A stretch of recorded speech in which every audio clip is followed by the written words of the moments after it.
Menopause is a $600 billion opportunity. By 2025, 1.1 billion women are expected to get menopausal. And as I speak with some phenomenal CXOs and leaders across ventures, and I bring them on CXO Talks who happen to be women, what really struck me from today's conversation is how women in the boardrooms are silently suffering. With conversations and interventions around menstruation and even pregnancy, whether it is pregnancy leave, whether it is period leave, there's still a lot that needs to happen for women in workplace, especially in leadership positions, when it comes to menopause. And that is what Elda Healthcare is out to solve. In today's episode of CXO Talks, I speak with Swathi Kulkarni, co-founder and CEO of Elda Healthcare, which is on a health outcome-driven approach to women's midlife care and helping them manage menopause better.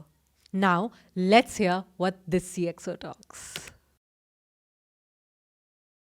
So, I have with me today Swathi Kulkarni, founder of Elda Healthcare, and she's had a phenomenal journey in building tech and consumer businesses for about a decade and more now. And as we speak to her, something that has been hitting me a lot today is the fact that, from a time when I was a young girl, I know that talking about periods was a stigma. Talking about, going to a shop and picking up those sanitary napkins came in those black bags. And we are now in a place, thankfully, if I look at that journey, that corporates, startups, and a lot of ventures are now talking about period leaves, are talking about the fact that women need to be comfortable as much as they're becoming inclusive. So these issues are being talked about. However, there is a lot that is being done towards creating comfort for young women. But if I think about CXOs who I speak to day in, day out, and I speak to on CXO Talks, one thing that hit me today was the fact that we never talk about menopause. We never talk about how women who are getting to their board seats, who are getting to their CXO journey, might also still be suffering in their health and in their personal spaces. But is there anything that is being done? And that's where I have Swathi with me today. And welcome, Swathi, to CXO Talks and to today's episode of CXO Talks. My pleasure, Sonia. Thank you for inviting me. I'm super excited about the conversation, especially because your audience and guests have always been people whom I've cared for the most, I think in the last few years at least.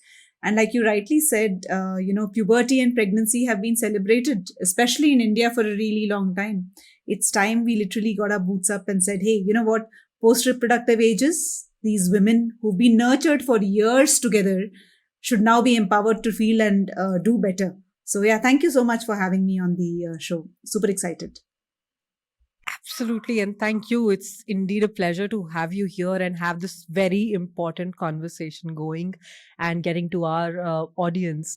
Swati, tell me this thing that, for what I know, that fact that you are an engineer by education. But where did this journey for you to really look at the post-reproductive healthcare for women really become a concern for you to work on? And how big is this concern? Let me ask you that, especially considering the corporates, the workspaces that we see today where women are thriving. How big is this issue right now? So I think I'll start with how big is the issue, and then you will realize why I really started the company, right? It's a big issue, Sonia. Something that you and I wouldn't even sort of, foresee in the future, because today, as we speak, there are 150 million women in India who are going through menopause. And menopause typically, if you look at our traditional ways of how we've been brought up, you and I wouldn't know that our mums went through menopause. So the big question is, we knew when people are pregnant, we know when the girl gets the first period, but when the lady goes through menopause, which is anywhere between 3 years to 10 years of her life, it goes ignored. It goes undernoticed. And the big question here is because women are suffering silently and alone. So if you ask us about the number of women, in the next few years, there'll be 1 billion women globally who will be going through menopause. And there are close to 45-50 million women getting added to this kitty every year as we speak. Now, we all know that the age or the longevity of our lives has actually extended. which means Mm. we talk about midlife. It's truly midlife. Women who are in their 40s, Yeah. 50s, and 60s are in the midlife because you're living way up to your 90s, right? So I think the big concern is not just about the fact that there are more and more women going through menopause, but the menopausal symptoms are really severe in many cases. Mm. Again, as you and I can choose to go through pregnancy, but we can't choose menopause. We have to go through Yeah. menopause. So I think that's where the entire idea of building something in this space started. My personal experience with my health has not been fantastic over the years. Of course, Mm-hmm. like you told me, I've been building businesses now for the last decade. I think it also comes with a lot of interesting late nights, trying to manage home, trying to manage work, and so on. And somewhere in my early 30s, I realized that it was taking a toll on my life, right? I mean, I was really struggling. I'll give you an example. I had my second one, and I was so engrossed in work that I had a C section. After her delivery, she had to go to the NICU because she had some concerns. And I Oh. got right after my C section, when I came back to the ward, the first thing that I did was call up my team members and check on the status. So I think that's the kind of work our senior professionals are doing. And to be Mm. enabled both physically and mentally, I realized that if I really want to do this for the next 40, 50 years, I have to be empowered both physically and mentally. I think that's where the seed was sown, that I need to do something in the women's health space. I've also grown up in a family of doctors. My dad's a retired army gynecologist. So, conversations about all these things were very common in the household. Mm. And Mm. it just, my engineering degree, my MBA, my experiences as a woman sort of just culminated, into building Elda Health. Yeah, and it is interesting that because the conversations were always happening in your family, so of course that as a concern was always coming up, right? And you very rightly pointed out that every year there are so many women that are now 40, 50 million women that are getting, uh, you know, getting to a stage where they're becoming menopausal, and that of course affects their work. So, talking about that, talking about, since again, like I said, speaking to CXOs, I know that these are the women who are in their prime when it comes to their careers. And these are the women who, you rightly said that, while you just delivered your baby and the baby went into NICU, yet the next thing that you did was call up your workspace, call up your team. And that's the kind of commitment that women bring. That's the kind of ethos that women leaders bring to their workspaces. Yet, what is possibly not looked at is the concerns that they're living with. What do you think, is being done right now when it comes to these workspaces, corporates where women are there in leadership positions? And what do you think really needs to be done? Where have we been and where are we headed to? Let me ask you that. Yeah, so Sonia, let me put in a disclaimer that I definitely do not recommend people working right after their C sections or deliveries. But we do, like you said, right? You and I actually sort of are so involved in what we are doing that we want to Yeah. bring our complete selves to the table. Now, let me look at the macro level, which is probably the government, or the, globally, what are we doing for menopausal women, and really come down to what are we doing individually. So I think if you look at Mm. it from a macro level, there's a lot that needs to be done. You look at our government initiatives. We're still trying to figure out how to reduce female feticide. We're talking about, Yeah. beti badhao, beti bachao, beti badhao. So I think we've still not gone out of the fertility, reproductive sort of a phase, right? There are so many women. If there are 150 million women today who are going through their midlife and menopause, they're not in focus. So I think there's a lot to be done at a macro level too. I see a number Yeah. of companies and government initiatives, especially in Europe and the US, which have started because 40-50% of their population is menopausal. So they are putting in some of these, narratives, whether it's inside the companies, whether it's outside, to start grooming people, not just the women, but also their Mm. families and so on. I think in our country, I'd say that we are beginning to scratch the surface. I can proudly say that we worked with 20 corporates today with either awareness programs or holistic intervention programs, even at Elda. And some of the initiatives that we've started is, first educating women about menopause, but not just women, also educating the male counterparts. because very Right. rarely do men come to know that यार ये menopausal issues हैं. Hmm. What typically happens Hmm. is you're able to identify a pregnant woman by the bump, and then you've heard so much about it in your family that there is a little bit of a consideration. But nobody told you Hmm. that a 40-50-year-old woman is going to have hot flashes, she's going to feel lack of energy, or she's going to have mood swings, Hmm. and there is a way to solve for it. So, Hmm. first step I think all corporates really need to do is make people aware that menopause is real and the woman should not be suffering silently and alone. I think the second big thing is basically helping with interventions. See, you can't, self care is one thing, of course, but not majority Yeah. of us, our priority is everything and then us. So it's work, it's Hmm. parents, it's in laws, it's children, and then we say, okay, now I'm going to Right. prioritize Swati, right? So I think the big gap, of course, is there. So the village, the community has to come together, and corporates need to start Hmm. helping women with holistic health programs, right? Which is a combination of diet, your gynec health, your fitness issues, and so on. Now, the bigger challenge that I see over here is that men need to be Hmm. sensitized from the very beginning. And this is Yeah. slowly beginning to happen. There's a huge hue and cry about having more women in their boards. You know, what is the Yeah. representation of the board? What's the female representation of the board? Now, I think there are some of these initiatives that every big company is trying to do. But think Yeah. about it. You've basically helped the woman, with 20 years of efforts. The lady has put in 20, Hmm. 30 years of experience in this. Now she's at her prime to do the best she can. But health wise, if she needs some support, just like you would give it to someone who's gone through pregnancy or postpartum, I think it's very important for us to start extending that support as companies to our, menopausal women. And mind you, every Hmm. second CXO that you will speak to, Sonia, even in your conversations, are going through some challenges, right? Some of them are trying to solve for themselves, some of them are trying to seek help. So I think the big macro challenge here with corporates is education as well as holistic health interventions. Now I'll come down to families and say, the beginning is that we can start educating our sons, our daughters about the Yeah. problems that we are having. We should definitely talk to our family members. Mother-in-laws and mothers should talk openly to the daughters and say, hey, you know what, I told you about pregnancy. Now I want to tell you about what you'll see in your 40s and 50s. So those open Hmm. conversations need to start happening. We ran a campaign at Elda called Menopause, you know, to really say what are the positives of menopause. Like some women said, I don't have my periods anymore. I don't have to worry about carrying sanitary napkins here and there. So I think some of these pluses that come in, and as a 40-year-old myself, I can tell you, I don't worry about things that I used to worry about in my 20s and 30s. I'm a lot Yeah. more confident, yet vulnerable. So I think that level of self confidence that comes in the 40-year-old women's lives or 50-year-old women's lives, it's important to encourage that. So a lot of family support and education is also needed. So yeah, I think these are the three areas where I'd say that there's a huge gap in India and globally, and there's a lot that can be done. The first few tiny steps have already been taken.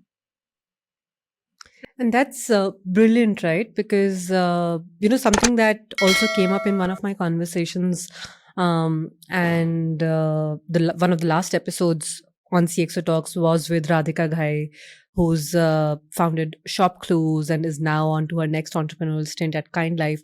Something that she said was the fact that, when it comes to women in the founder role or women in CXO roles, one of our biggest champions always are men. And when she said that, and when you say that, one thing that we need to do is sensitize men is definitely a thing that we need to do, because you know while they cheer for us, while they support us, if they do not even know what we are dealing with, how would they even support? How would they even be able to address that, right? Especially as peers, as colleagues, or people who are around us, whether in families. So that sensitization, awareness, and creating those interventions, especially as corporates, I think is a big role, has a big role to play. Very rightly pointed that out, Swati. And you talked about how you've just set into your 40s now, and you yourself are taking this lead on to creating this awareness for women.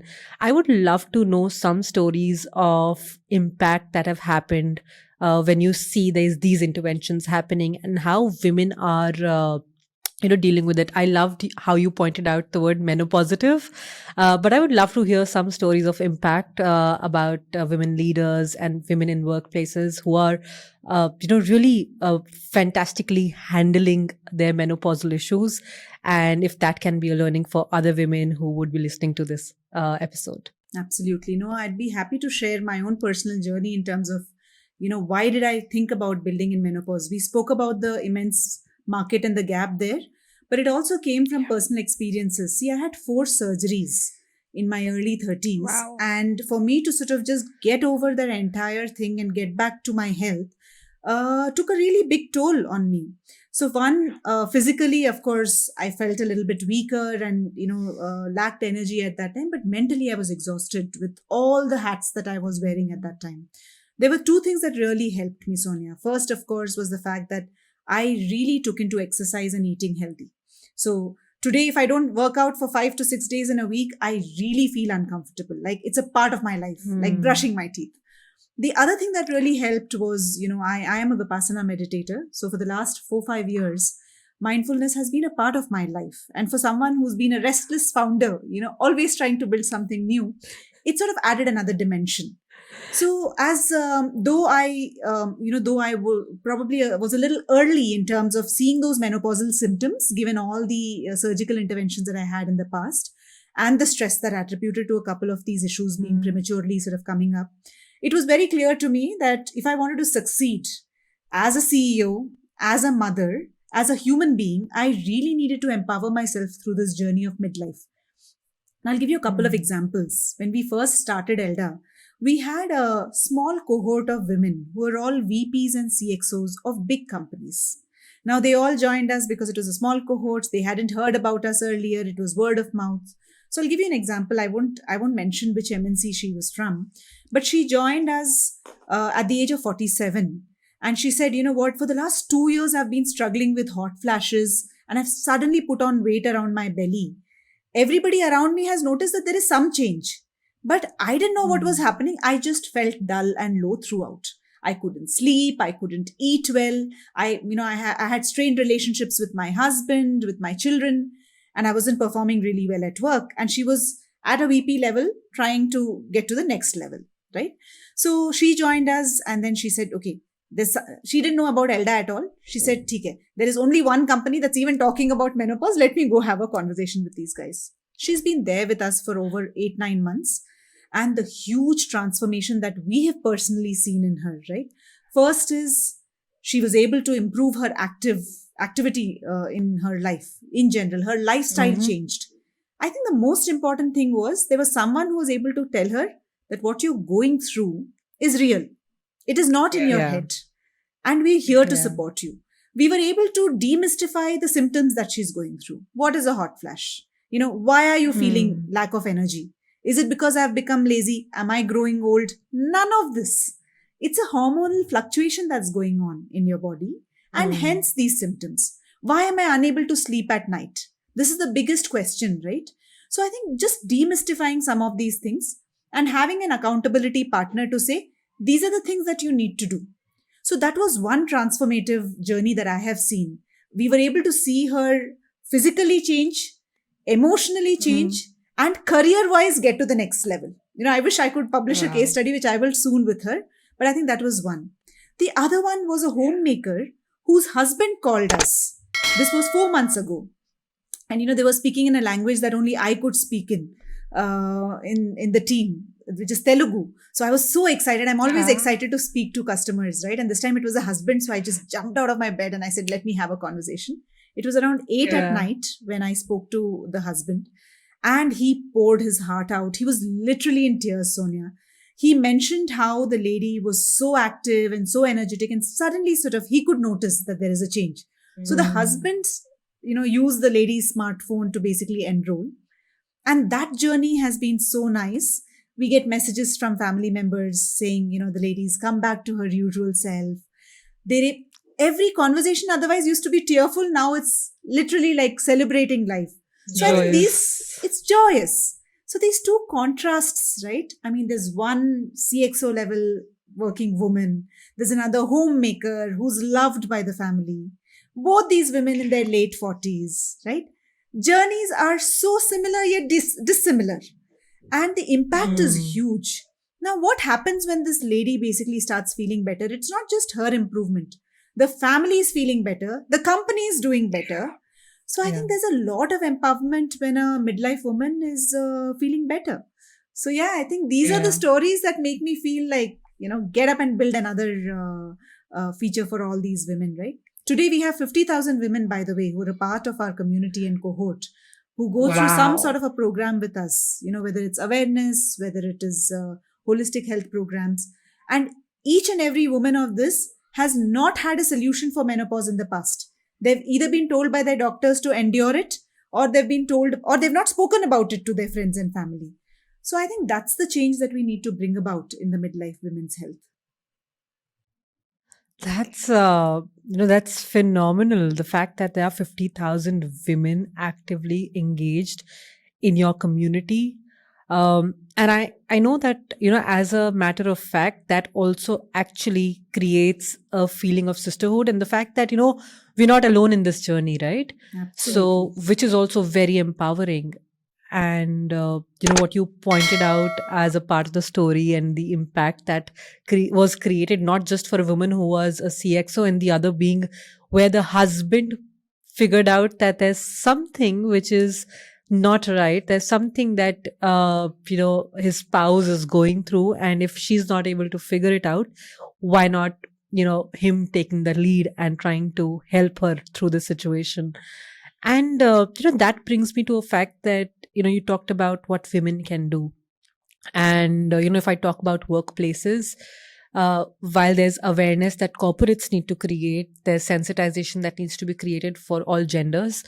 What is it that men actively, especially if I talk about CXOs and people who are in the leadership positions, how can they identify that people in their team, women in their team, and leaders in their team are possibly going through similar issues, are possibly menopausal, and may need some intervention? And one, how can they identify? Second, how can they be how can they be more despite so let me put verb it let me put it out correctly.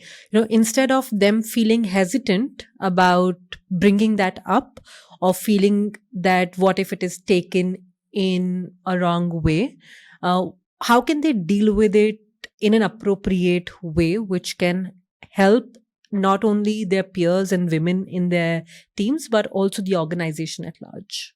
No, great question, Sonia. And I wish every company asks me this question or asks each other this question on, how can we make this normal? How can we normalize these conversations? So first thing is, you name it to nail it. So you need to call it out and say, hey, this is menopause. It's also very simple that every woman is going to go through her menopause in her 40s and 50s, and some of us prematurely, even in our 30s. So I think it's very, very important to just hold awareness conversations in any case. Now, if you have women who are in their late 30s, 40s, and 50s in the organization, you should hold awareness, conferences, workshops, webinars within the organization. Call both men and women into the conversation. Have a senior menopause specialist, a gynecologist, lifestyle specialist, to come and really demystify the entire conversation. I think the other thing that really helps is senior women leaders who are going through menopause to just come out and say, hey, you know what?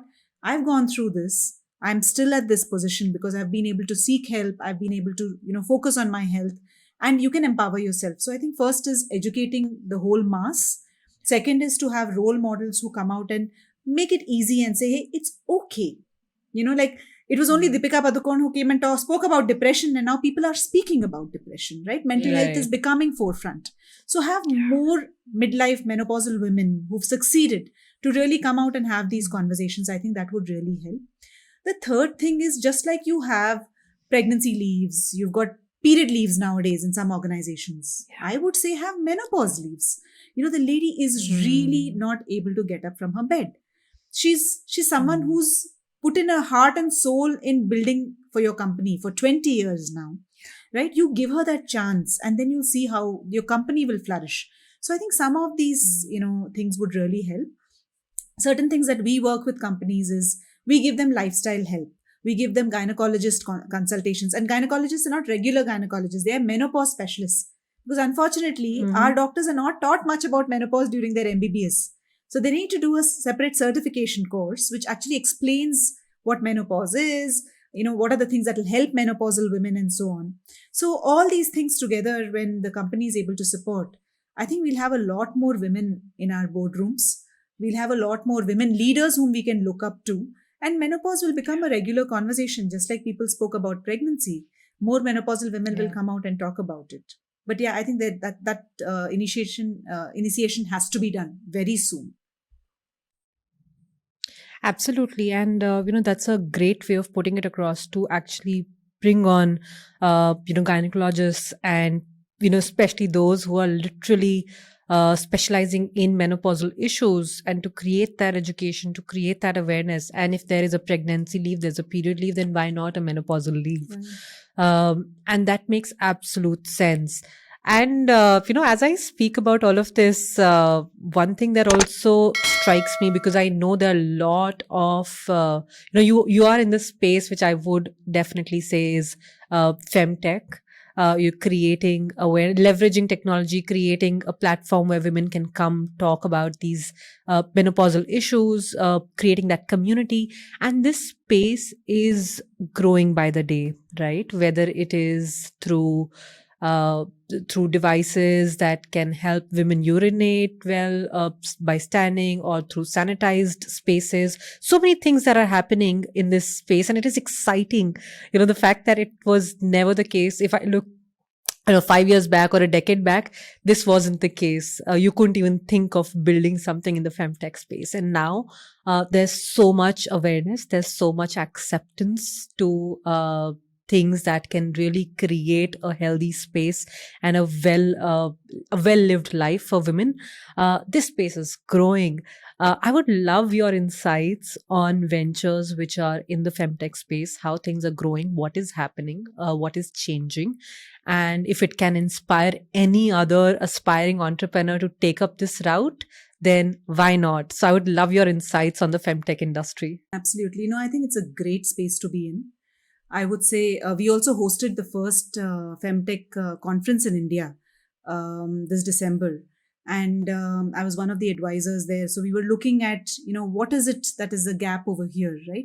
So I think we've just barely looked at the tip of the iceberg right now in terms of the opportunity. If you go deeper and deeper in some of these solution areas, there's so much more to sort of be built.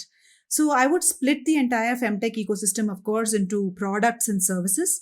But also, if you look at the various life stages of women, right, there's a lot that's been done in terms of menstrual hygiene products. I think that, from a femtech point of view, is a little bit crowded, or it's getting filled up.